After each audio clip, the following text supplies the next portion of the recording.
नमस्कार, स्वागत है आपका मेरे चैनल में। तो फिर मैं आ गई हूँ एक नई वीडियो लेकर बहुत ही अच्छी बातों के साथ।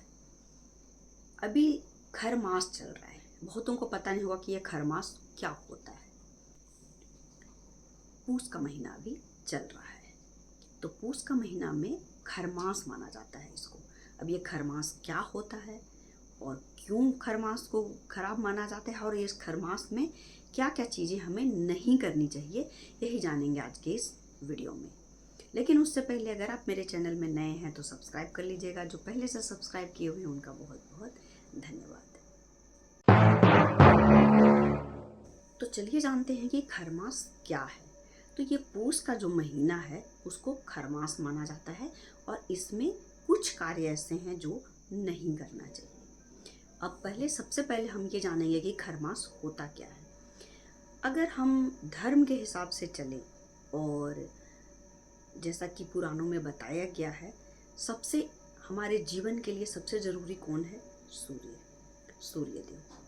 तो कहा जाता है कि सूर्यदेव, आप लोगों को पता होगा कि बहुत ज़्यादा चमकीले हैं और बहुत ज़्यादा ताकतवर है। उन्हीं से सर एनर्जी हमें मिलता है। तो वो 7 घोड़े पे सवार होकर चलते हैं। तो वो जब साल भर 7 घोड़े में चलते हैं तो साल में एक बार वो घोड़ों को आराम देते हैं, उनको पानी पीने के लिए देते हैं, उन्हें थोड़ा रुकने के लिए देते हैं। और उन दौरान, क्योंकि सूर्य तो कभी रुकेंगे नहीं, उनको तो चलना है, तो उस समय वो गधे पर, खर पर चलते हैं, उसकी सवारी करते हैं 1 महीना। तो इसीलिए खर मास बोला जाता है, क्योंकि वो खर में, गधा को खर भी बोला जाता है। तो खर मास इसीलिए है क्योंकि सूर्य देवता उस समय खर में सवारी कर रहे होते हैं और घोड़े आराम कर रहे होते हैं। ये तो हो गई धर्म की बातें और ऐसा लोग कहते हैं। लेकिन आपको मैं कोई भी चीज़ बताती हूँ तो उसमें साइंस भी बताती हूँ। तो मैं साइंस के हिसाब से आपको ये बता रही हूँ कि क्या होता है। पूस का महीना ठंडे में आता है और ठंडे में क्या होता है, सूरज बहुत कम देर के लिए निकलता है, क्योंकि ठंडी इतनी रहती है। सूर्य बहुत कम देर के लिए सूरज निकलता है, और अगर सूरज निकलता भी है तो बहुत पतली धूप रहती है। उनमें जो तेज है वो पृथ्वी तक, यहाँ तक नहीं पहुँच पाता है। अब सूरज से ही तो हमें सब कुछ एनर्जी मिलती है, सब कुछ होता है। तो आज के ज़माने में तो बहुत फैसिलिटी है, लेकिन बहुत पहले ऐसे कोई फैसिलिटी नहीं होती थी।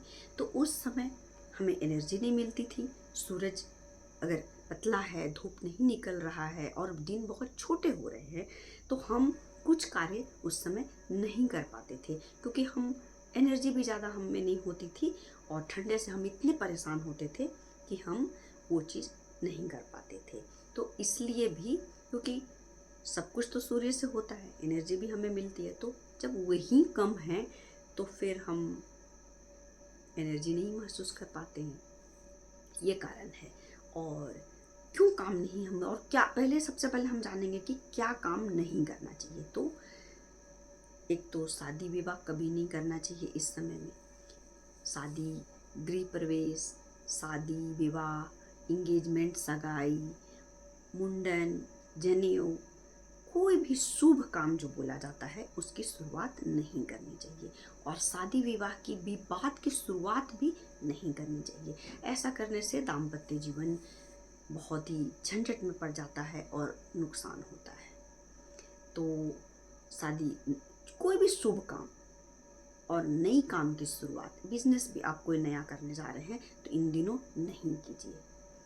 तो कोई भी शुभ काम की शुरुआत इस खर मास में नहीं करना चाहिए।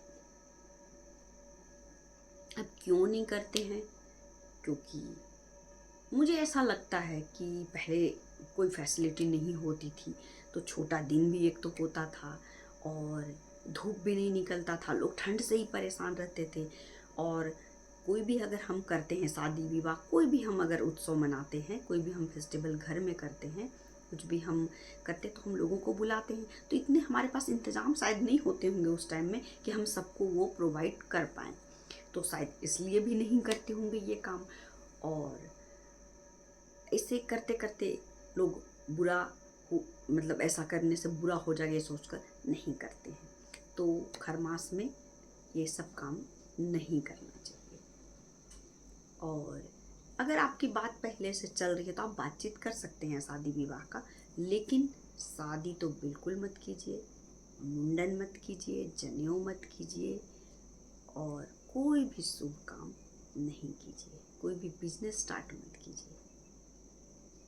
तो ये है खरमास, और खरमास में हमें ये सब चीज़ें नहीं करनी चाहिए। और क्यों नहीं करनी चाहिए, जो मेरे को समझ थी मैं उस हिसाब से आप लोगों को बताई। शायद मैं गलत हूँ, मुझे नहीं पता है, लेकिन जो मैं जानती थी मैं वही आप लोगों से शेयर की। तो चलिए मिलते हैं अगले वीडियो में और अच्छी बातों के साथ। तब तक के लिए धन्यवाद।